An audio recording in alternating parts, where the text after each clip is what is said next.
ओ सब्जी वाले, ये मूली आजकल कितने भाव की चल रही है भाई? सब्जी वाला डरते हुए बोला।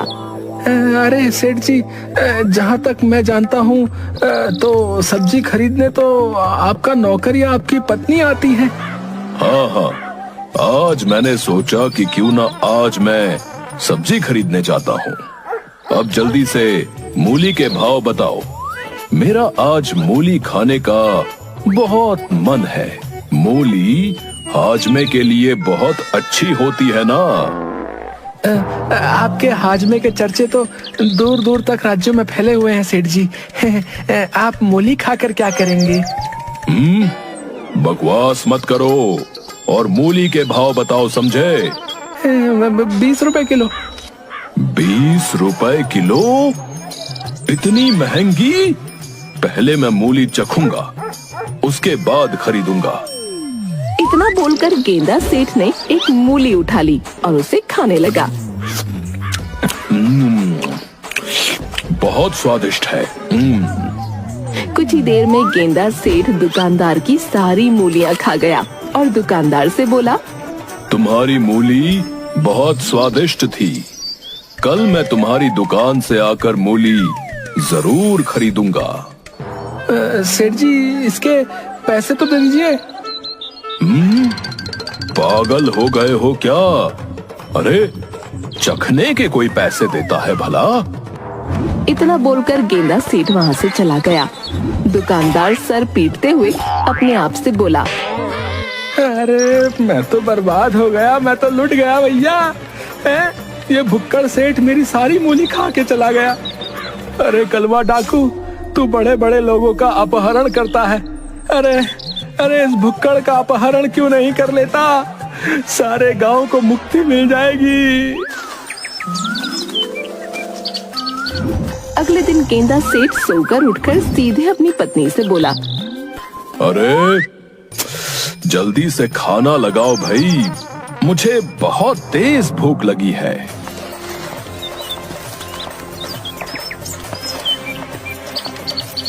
समझ में नहीं आता कि आखिर तुम्हारी माँ ने तुम्हें क्या खाकर पैदा किया है।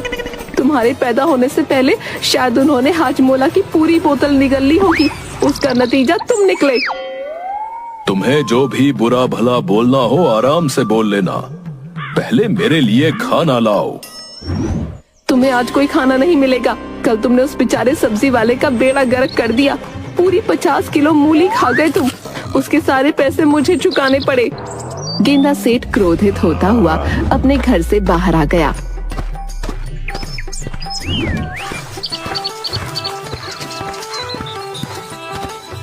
अचानक उसके मन में एक विचार आया। गेंदा सेठ सीधे अपने गांव के बाजार में चला गया।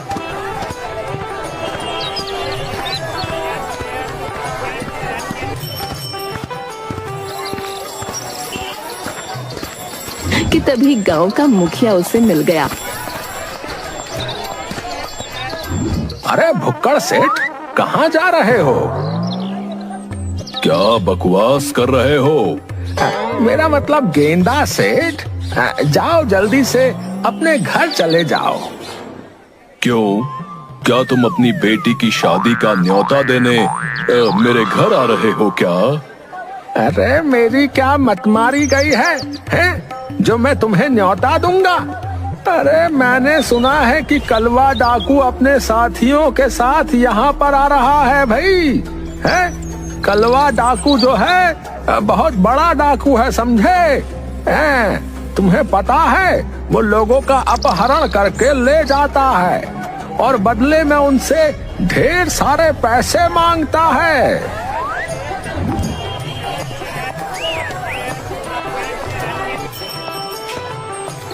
इतना कहकर मुखिया वहाँ से चला गया। गेंदा सेठ मुखिया की बात को अनसुना करके सीधा एक फल वाले के पास जाकर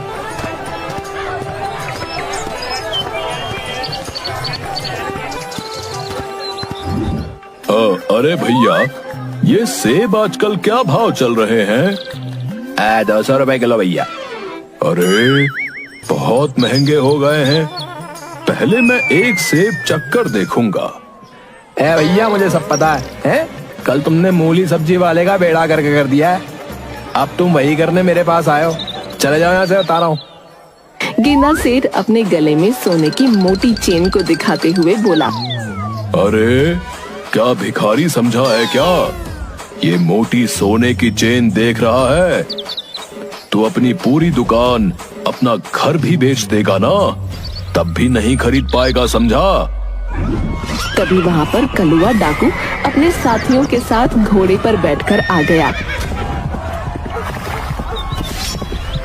कलुआ डाकू सबकी ओर देखते हुए बोला।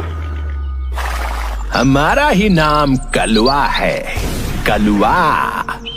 हम जहाँ भी जाते हैं, पैसा, सब्जी, फल, अनाज, पानी सब लूट लेते हैं। इतना बोलकर कलुआ डाकू अपने साथियों की ओर देखकर बोला। लूट लो पूरे बाजार को, जितने भी खाने पीने की वस्तुएं हैं सब लूट लो। 2 महीने आराम से बैठकर खाएंगे। तभी वहाँ पर एक साधु आ गया।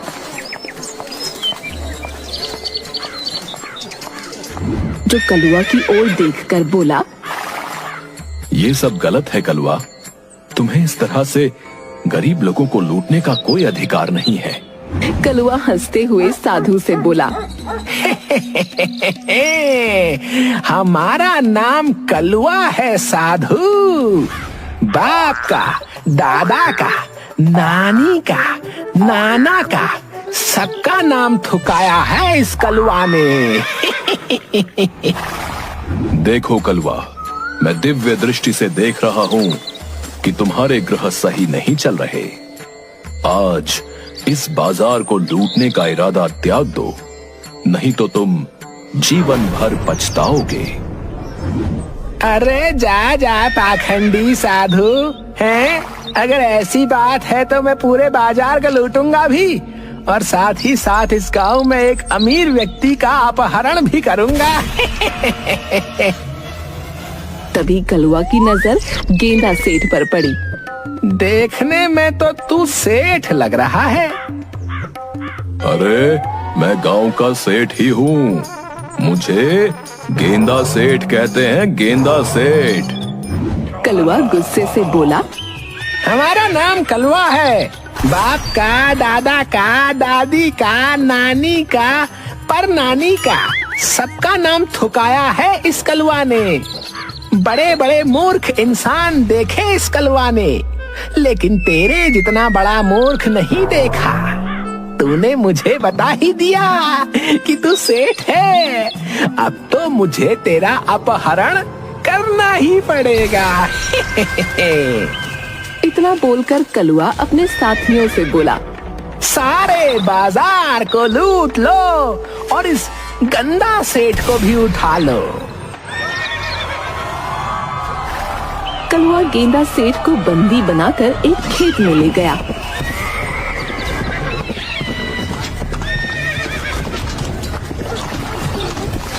और अपने साथी से बोला। इस सेठ को धूप में ऐसे ही खड़े रखो, थोड़ी तो चर्बी कम होगी इसकी। खा खा कर तोंद का पठान कोट बना रखा है, बताओ। गेंदा सेठ कलुआ से बोला। अरे डाकू जी, मेरे इस पठान कोट को बहुत जोरों की भूख लगी है, और मुझे चाहे धूप में बांधो चाहे छांव में, मुझे इससे कोई फर्क नहीं पड़ता। बस मुझे कुछ खिला दो। हमारा नाम कलुआ है।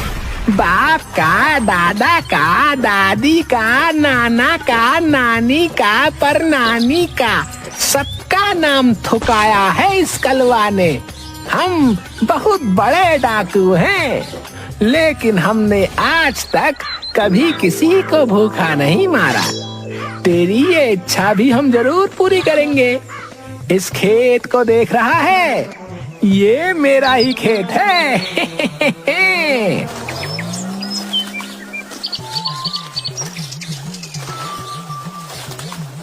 लेकिन आप तो डाकू हैं, प्रॉपर्टी का काम भी साथ में करते हैं क्या? अबे मूर्ख है, हम लोगों को लूटकर जमीन खरीदते हैं ताकि बुढ़ापे में हम आराम आराम से बैठकर खा सकें। और ये मेरा पपीते का खेत है। तुझे जितनी भूख लगी है खा ले। इतना बोलकर कलुआ अपने साथी से बोला, इसके हाथ खोल दो। सरकार, अगर ये भाग गया तो? अबे तोंद देख, भागेगा भी तो कहाँ तक, और भागा भी तो फिर इसको पता लग जाएगा कि कलुआ है हम। हाँ, भागने वाले को सीधा गोली मार देते हैं। कलुआ के साथी ने गेंदा सेठ को खोल दिया। कलुआ अपने साथियों की ओर देखकर बोला, नम नम नम नम नम नम नम, मुझे बहुत नींद आ रही है। तुम सब भी आराम कर लो बे। और हाँ, इस सेठ पर नजर रखना, समझे? इतना बोलकर कलुआ आराम की नींद सो गया। गेंदा सेठ को बहुत ज्यादा भूख लगी थी।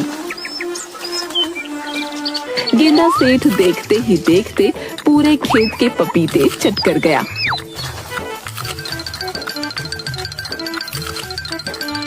कलुआ जब सोकर उठा तो उसने देखा उसके पपीते के खेत में पपीते का नामो निशान तक नहीं था। अरे, कुछ देर पहले मेरे खेत में पपीते ही पपीते बिखरे पड़े थे, कहाँ गए? क्या हमसे भी बड़ा कोई डाकू आ गया था क्या कोई, जो हमारे ही खेत को लूट कर ले गया? कलुए का दूसरा साथी, जो कि गेंदा सेठ पर नजर रख रहा था, कलुआ से बोला, कोई डाकू नहीं आया था सरकार।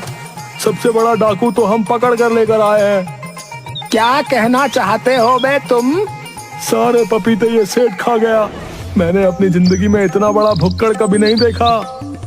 कलुआ अविश्वास भरी नजरों से गेंदा सेठ को देखते हुए क्रोधित होते हुए बोला, हमारा नाम कलुआ है। बाप का, दादा का, दादी का, नाना का, नानी का, परनाना का, सबका नाम ठुकाया है इस कलुआ ने। अबे ओ भुक्कड़, ये सारे पपीते तूने खाए हैं क्या?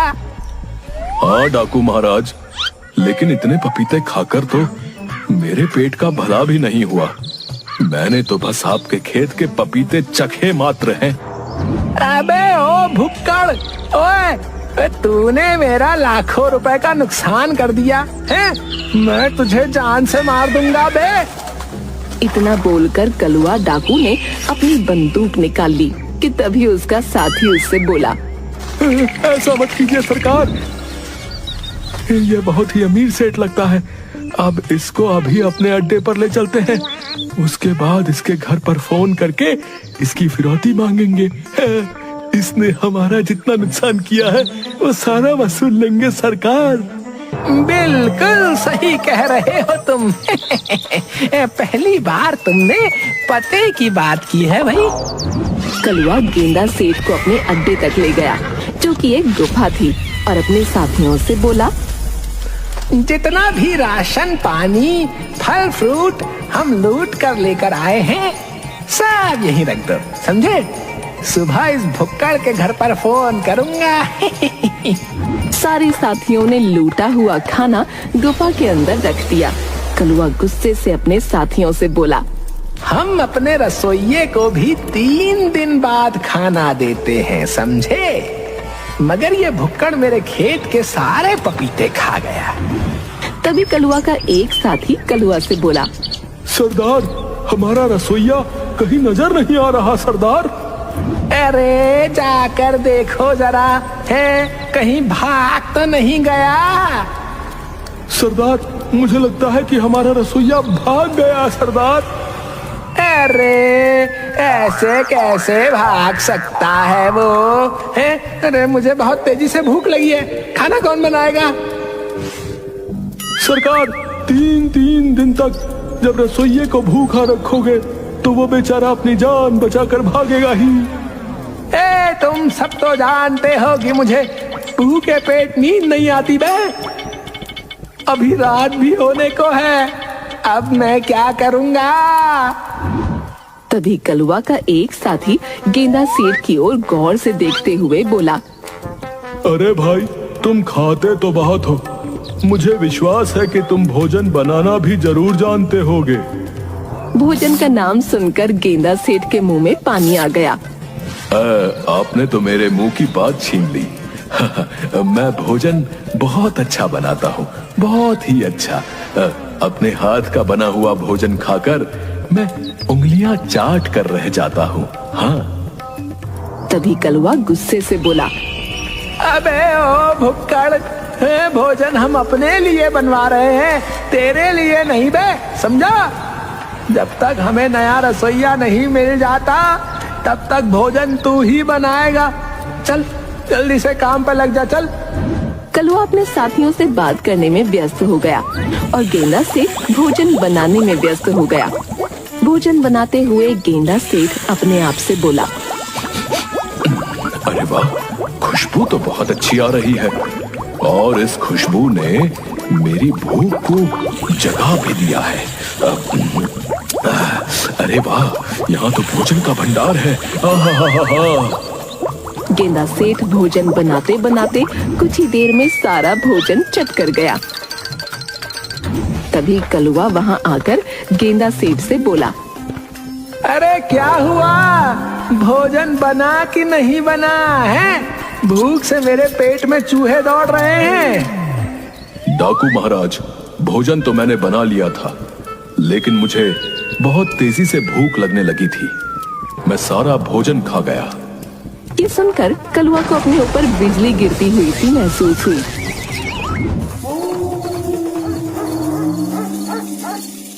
अरे किसको पकड़ कर ले आया मैं? कलवा तो समझता था कि अपने बाप दादा परदादा का नाम मैंने ही थुकाया है, मगर इस भुक्कड़ ने तो सारे संसार का नाम थुका दिया रे। तभी कलवा का एक साथी गेंदा सेठ से बोला, क्या गेंदा भाई, क्या तुम वास्तव में सारा भोजन खा गए? और मुझे अभी भी भूख लग रही है।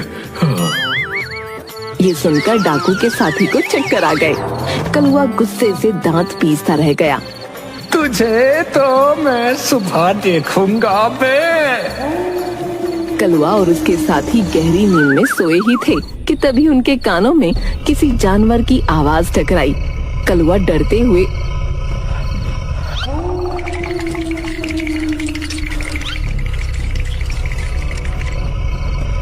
क्या हमारी गुफा के अंदर कोई जानवर घुस आया है क्या? नहीं तो सरकार, मुझे तो कोई भी नहीं दिखाई दे रहा। तो फिर ये भयानक आवाजें कैसे आ रही हैं? कलवा और उसके साथियों ने देखा कि गेंदा सेठ भयंकर खर्राटे ले रहा था। वो देखो, ये भुक्कड़ हमारा सारा भोजन खाकर खर्राटे ले रहा है। जब से मैंने इसको किडनैप किया है तब से मेरा जीना हराम हो गया है। एक तो मेरे सारे पपीते खा गया, ऊपर से लूटा हुआ सारा भोजन खा गया और अब चैन से सोने भी नहीं दे रहा कमीना। इतना बोलकर कलवा उठकर बैठ गया और गेंदा सेठ को एक लात मारते हुए बोला, अबे उठ, अगर तेरे खर्राटे मेरे कानों में और पड़े ना तो कहीं मैं बहरा ना हो जाऊं बे। गेंदा सेठ आंखें मसलते हुए उठकर बोला, क्या सुबह हो गई है डाकू महाराज? तभी तो मैं कहूँ कि मुझे सोते में भूख क्यों लग रही है। ये सुनकर कलवा अपने बाल खींचते हुए अपने साथी से बोला, अबे ऐसे ले जाओ मैं जल्दी से ऐसे इसके घर छोड़ कर आओ यार। मैं इसे अब 1 मिनट भी बर्दाश्त नहीं कर सकता। ये सुनते ही गेंदा सेठ ने तुरंत कलवा डाकू के पैर पकड़ दिए। नहीं नहीं डाकू महाराज, मुझे घर मत छोड़िए।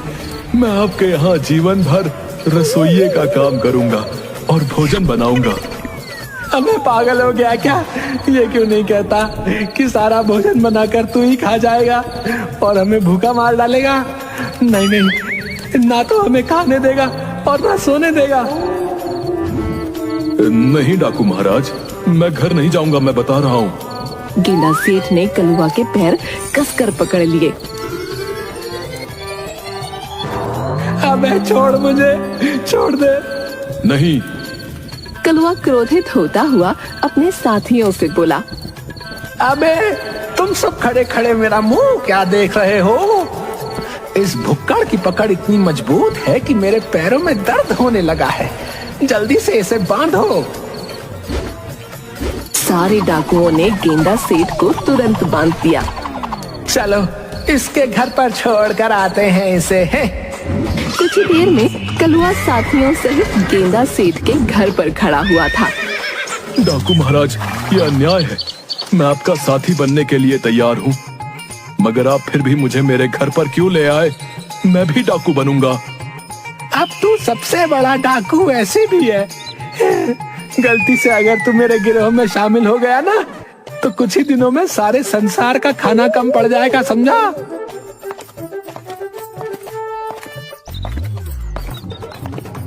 इतना बोलकर कलवा ने एक जोरदार लात गेंदा सेठ के मुंह पर मार दी। डाकू कलवा वहां से चला गया। गेंदा सेठ की पत्नी गेंदा सेठ की ओर देखकर बोली, तुम्हें तो मशहूर डाकू कलवा भी लात मारकर घर पर छोड़कर चला गया। सिर्फ मैं ही हूँ जो तुम्हें झेल रही हूँ। मेरे हाथ खोलो। नहीं, हाथ खोलूंगी तो तुम फिर से भोजन मांगोगे। वैसे कलवा डाकू ने तुम्हारे हाथ पैर बिल्कुल सही बांधे हैं। अब 2 दिन तक ऐसे ही पड़े रहो। ये सुनकर गेंदा सेठ बेहोश हो गया। गेंदा सेठ सुबह सुबह